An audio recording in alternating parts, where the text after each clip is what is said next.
네, 지난주 잠원동에서 철거 중이던 건물이 무너지는 사고 있었습니다. 근처를 지나던 예비 신부가 숨졌고 같이 있던 예비 신랑은 크게 다쳤다는 사실이 알려져서 많은 분들 안타깝게 했는데요. 이번 사고의 원인 또 재발맞기 위한 대책들 짚어보겠습니다. 붕괴 전후로 현장을 목격하신 분입니다. 이수곤 전 서울시립대 토목공학과 교수 연결하겠습니다. 안녕하십니까? 네, 안녕하세요, 선생님. 예. 네. 이 교수님께서 건물 무너지기 전에 또 무너진 직후에도 사고 현장을 직접 보셨다면서요? 네네, 그렇습니다. 바로 제가 거기 무너지기 바로 한 20분 전에 제가 그걸 고기를 통과했고요. 예. 그리고 한 30분 후 있다가 올리니까 거기가 금방 무너졌더라고요.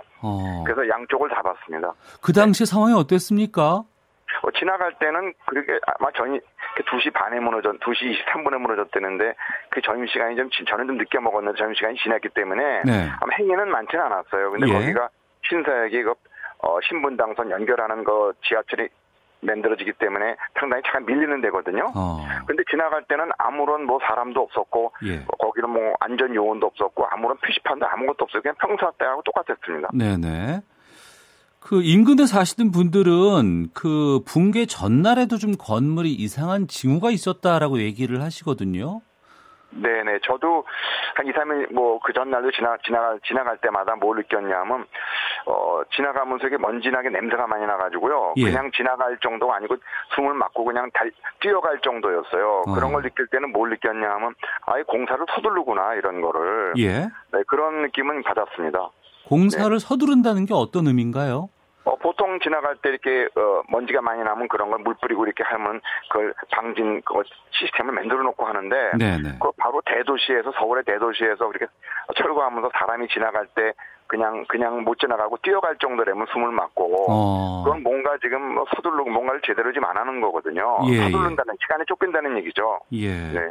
시간이 쫓긴다고 하더라도 통행하고 있는 주민들이라든가 아니면은 지나는 차량 같은 것들을 우회시키거나 통제하거나 이런 것들은 반드시 필요하다고 보는데 그런 게 전혀 없었습니까? 그렇죠. 근데 사실은 어저께 이렇게 방송만 나오는 거 보더라도 바로 20분 전에 자기네끼리는 SNS를 했다 그러지 않습니까? 이게 무너진 징후가 있다고요. 그러면 바로 저도 그때 지나간 거거든요. 그러면은 이런 사실은 또 요번에도 보면 그 공사하는 사람들은 한 5-6명은 지금 다친 사람이 하나도 없잖아요. 예. 아마 그 사람들은 어느 정도 징후를 알았다고 보면 SNS까지 할 정도니까요. 그리고 바로 한 8시간 전날에 밤에 주민들이 벽도 떨어지는 소리 들었다 그러지 않습니까? 예. 그러니까 이 아마 공사하는 사람도 어느 정도 알았다고 봅니다. 인사사고 하나도 없었잖아요. 예. 그랬으면은 거기 차들이 많이 다니고 사람이 많이 다니는 정도라면은 거기는 안전요원이 있어가지고 거기 사람이 못 다니게 하거나 119를 해가지고 빨리 차단시켜야 되지 않습니까? 예. 네, 아무것도 없었어요. 그런 것들이. 네. 통제 조치 같은 것들은 전혀 있지 않았고. 네. 제가 그 교수님 토목공학과 교수시고 또 붕괴 관련된 여러 전문가 활동을 하신 것으로 알고 있습니다. 네. 사고 전후로 현장도 직접 보셨고요. 나름대로의 이제 사고 원인에 대해서 좀 판단도 좀 하셨을 것 같은데 교수님께서는 그 원인을 어떻게 추측을 하십니까? 지금 어떤 우리나라 법이나 제도나 이런 것들은 다 잘 돼 있다고 봅니다. 근데 실제적으로 현장에서 지켜지지 않는 거거든요. 지켜지지 않는데 아무도 그걸 감독할 사람도 없다. 예. 그러니까 그런 것들이 이론적으로 실제로 있는 거하고 현실은 다르지 않습니까? 예. 그래서 아무도 챙기지 못했다. 그리고 사실은 무너질 수도 있습니다. 공사하다가 잘못하면은. 근데 최소한 피할 수 있는 그런 여건은 만들어줬어야 되거든요. 피하긴 했어야 될 거 아닙니까? 네. 근데 그렇게 아무도 할 수 없었다는 거는 뭐가 있냐면 지금 어떤 우리나라의 안전 시스템이 작동을 못 한다는 거거든요. 그리고 제가 작년 9월에 상도 유치원 무너진 것도 제가 6개월 전에 3월 달에 얘기했는데도 공무원들이 작동을 안 했거든요. 그러다가 6개월 후에 무너진 거거든요. 상도동 유치원 붕괴 사고 있었을 때 말씀하시는 거죠? 네, 그것도 제가 그걸 예측했거든요. 6개월 전에요. 예. 근데 안 고치다가 결론적으로 무너졌거든요. 예. 그러니까 아무도 사실 무너지고 나서는 누구 구속하고 이러는 건 좋지만은 그 전에 사전에 지금 안전을 막을 수 있는 조치가 없다. 실제로 진행이 안 되고 있다는 걸 보여주고 있는데.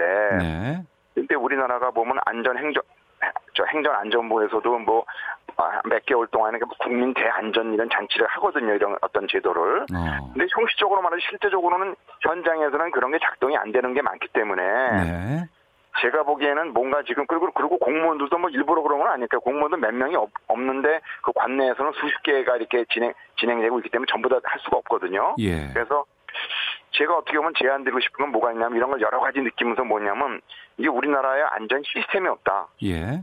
근데 시스템이 말은 하는데 어떻게 할 것이냐 하는 게 문제인데 그거는 어떻게 보면 각 지역마다 이렇게 보면 퇴직자들이 많이 있지 않습니까? 전문가들이. 예. 그런 전문가들이 각 분야마다 그 지역을 책임진다는 어떤 봉사단체가 필요해요. 예. 그래가지고 공무원들 지자체를 도와주고 아니면 또 현장에서는 견제도 하고 이렇게 어떻게 보면 그런 어떤 보조적인 시스템이 필요해요. 왜냐하면 안전이라는 거는 2중 3중으로 이게 크로스 체크를 해야 되는데 교수님 잠깐 지금 하나씩 좀 짚어보도록 하겠습니다. 네. 우선은 이 건물 붕괴라고 하면은 건축할 때부터 제대로 공사를 못해서 건물이 붕괴되는 경우도 있을 것이고요. 네네. 이번 같은 경우에는 오래된 건물을 철거하는 과정에서 지금 붕괴가 됐다고 지금 되는데 네네. 그러니까 철거 업체가 있을 것 아니겠습니까?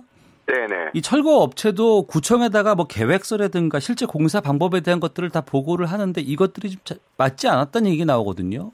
네, 그 첫 번에는 뭐 안 돼가지고 두 번째 통과했다 그러지 않습니까? 첫 번에 거절돼가지고 그것도 뭐가 있냐면 충분히 자기네가 또 서포트를 이렇게 공사하다 보면 이렇게 보조적인 장치가 필요해요. 건물 철거하니까 힘을 받는 데가 없거든요. 그러면 보조적으로 뭐 잭 서포터든가 이런 것들 설치를 하는데 한다고 해놓고 실질적으로 현장에서는 안 했다 그러지 않습니까? 그 안에도 공사가 진행되고 아무도 견제할 수 없는 이게 바로 가장 문제라고 봅니다. 아무도 견제할 수 없다고 하셨는데 철거할 때도 감리업체라든가 공사 감리를 맡는 분이 지켜봐야 되는 거 아닌가요? 뭐 당연하죠. 감리가 있죠. 그거를 인허가 받을 때 구청에서 받을 때 그것을 제대로 하는지를 현장에서 그걸 할 수 있는 전문가 기술자가 있어야 되거든요. 예. 근데 기술자가 없었다 그러지 않습니까? 없이 그냥 그 인부들끼리 그냥 공사를 한 겁니다. 어떻게 보면. 그러니까 이게 제도적으로는 다 돼 있는데 법적으로는 돼 있는데 실제로 가동이 안 되고 서울에서 대도시에서 이런 일이 발생한다. 네. 그러면 뭐 전국적으로 지방에는 오죽하겠습니까, 사실은. 예. 이수건 전 서울시립대 토목과학 교수와 함께 말씀 나누고 있는데요. 이 철거 공사 감리를 맡은 분이 지금 87세라고 지금 얘기가 나오고 있거든요. 또 현장에도 없었지만. 네네. 87세의 나이에 감리를 하는 게 현실적으로 가능한가에 대한 궁금증도 좀 있습니다. 그거는 그냥 법적인 문제인데요. 아마 자격증이 있으니까 뭐 할 수는 있겠죠. 나이가 본인이 알아서 해줘야 되는데 근데 그런 것도 사실은 문제가 있습니다. 근데 그 사람이 또 다른 자기 동생한테 또 보조 감리를 시켰다 그러지 않습니까? 근데 그 사람이 자격증 있는 사람이 중요하지 그 친구가 그 동생이 중요하지 않지 않습니까? 그래서 어떤 이게 너무 편법이 횡행을 하고 있다. 이래도 아무도 견제하지 못한다는 얘기거든요.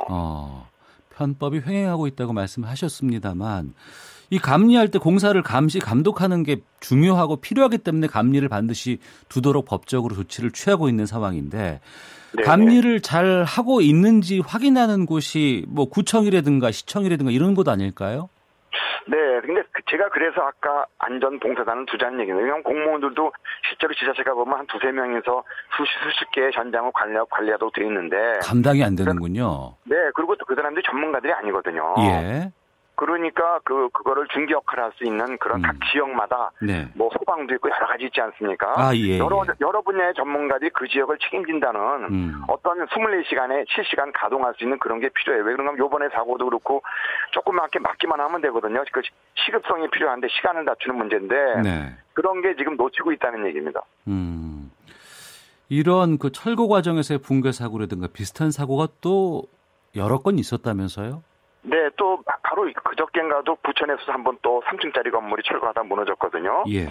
네, 그런 것들, 근데 거기에는 또 감리도 필요 없답니다. 아마 5층 이상이 되면 감리가 필요한데 3층짜리는 감리도 필요 없다 그러는 거거든요. 3층짜리 건물은 감리를 두지 않아도 법적으로 문제가 없어요? 네네, 그렇다고 그러더라고요. 근데 그것도 문제가 되는 게 뭐냐면 5층짜리는 무너지면 피해가 크니까 3층짜리는 피해가 작으니까 안 둔다는 이런 그냥 천편일률적인 그런 개념인 것 같아요. 그것도 잘못된 게 뭐가 있냐면 같이 5층짜리라도 바로 시내에 있는데 하고 저 변두리 있는 데하고는 그 인명 피해가 여건이 다르지 않습니까? 그렇습니다. 그 여건을 따라서 고려해야지 무조건 층수에 따라서 두고 안 두고 한다는 거는 문제가 있고 조그만 3층짜리 건물에도 바로 대도시 옆에 되면은 그 사람이 많이 다닌다면 당연하게 둬야죠. 예. 그런 것들이 좀 지금 놓치고 있는 것들 같습니다. 그런 부분들이 잘 이루어지지 않다 보니까 비슷한 사고가 계속 반복되고 있고 게다가 지금 재개발을 앞두고 있거나 재건축을 앞두고 있어서 철거 예정 중인 건물들이 엄청 많을 거 아니겠습니까? 네. 그리고 지금 어저께 지금 잠원동도 96년도니까 23년밖에 안 됐거든요. 예. 그럼 비교적 젊은 거죠. 오래된 게 아니죠. 뭐 강북에서는 50년, 60년도 많지 않습니까? 예. 그래서 그런 것들도 어떤 건물이 노후돼서 그런 것보다는 뭔가를 철거 과정에서 전문가들이 제대로 된 전문가들이 참여하지 못하는 그리고 편법이 정말 횡행하는 네. 이런 문제가 있는 것 같아요. 그래서 원칙적으로는 하자 그러지만은 실제로 작동이 안 되기 때문에 여러 군데서 똑같은 문제가 발생하거든요. 예. 그러니까 똑같은 문제가 발생한다는 얘기는 시스템적으로 좀 문제가 있다는 얘기입니다. 단순히 한 업체의 관리 감독이 잘못됐다고 치부할 것이 아니라 전반적인 시스템들을 다시 한번 지금 되돌아볼 필요가 있다고 말씀하시네요. 네, 그렇습니다. 네, 그게 바로 그리고 여러 분야, 철거뿐만 아니라 여러 분야 우리는 안전 분야가 있지 않습니까? 네네. 자기는 그런 거를 고치자고 하는 거가 죄송한 얘기지만 몇 년 전에 세월호 사건이 있지 않습니까? 예. 그런 사건에서 우리 사회가 좀 안전을 업그레이드할 수 있는 그런 기회가 좀 필요했다고 봅니다. 예, 청취자분들도 여러 의견 보내주고 계시는데 돌아가신 분 사연이 너무 안타깝더군요. 삼가 고인의 명복을 빕니다라고 의견도 주셨고 1967님께서는 불 잘 끄는 것도 중요하지만 불이 나지 않게 점검하고 교육해야 하는 것처럼 공사 현장에서도 예방 조치가 잘 됐으면 좋겠습니다라는 의견도 보내주고 계시는데 이 교수께서 보시기에 비슷한 사고 좀 발생하지 않도록 막기 위해서 어떤 조치들 필요하다고 보시든지 끝으로 좀 정리해서 말씀해 주시죠. 네, 그래서 제가 보기엔 우리나라 법이 뭐 부족하고 그런 건 아닙니다. 다 있는데 각 분야의 전문가들이 자기 소명의식을 가지고 책임감을 가지고 제대로 안 한다는 게 문제가 되고 또 싸게 하려는 게 문제되고요. 싸고 급하게. 그래서 그런 거를 막기 위해서는 제가 보기에는 각 지역마다 각 지역에 있는 사람들이 제일 잘 알거든요. 그 지역의 전문가들이 각 분야 전문가들이 봉사할 수 있는 어떤 전국적인 네트워킹을 하는 게 중요하다고 봅니다. 그러면 사전에 막을 수가 있거든요. 타이밍의 문제니까요. 네. 감리제도는 어떻게 개선하는 게 바람직할지 끝으로 좀 말씀 부탁드리겠습니다. 네, 감리제도도 지금도 이번에 감원동도 하도록 돼 있죠. 근데 사람이 없는데도 그걸 지키지 못하니까 그러지. 지금 법은 다 있습니다. 법하고 제도는 있는데 제대로 작동이 안 하기 때문에 그거를 커버하기 위해서 지자체 공무원들을 도와주고 그리고 실제로 도와주면서 관리 감독할 수 있는 그런 중개하는 역할이 전국적으로 저는 필요하다고 봅니다. 알겠습니다. 법과 제도가 잘 갖춰져 있다고는 하지만 현장의 상황에 따라서 이것을 적용하고 대응할 수 있는 시스템들, 그것을 위해서는 전문가들이 현장에서 함께 운영할 수 있는 그러한 단체들 필요하다고 말씀해 주시는데요. 지금까지 이수곤 전 시립대 토목공학과 교수와 함께 말씀 나눴습니다. 오늘 말씀 고맙습니다. 네, 감사합니다.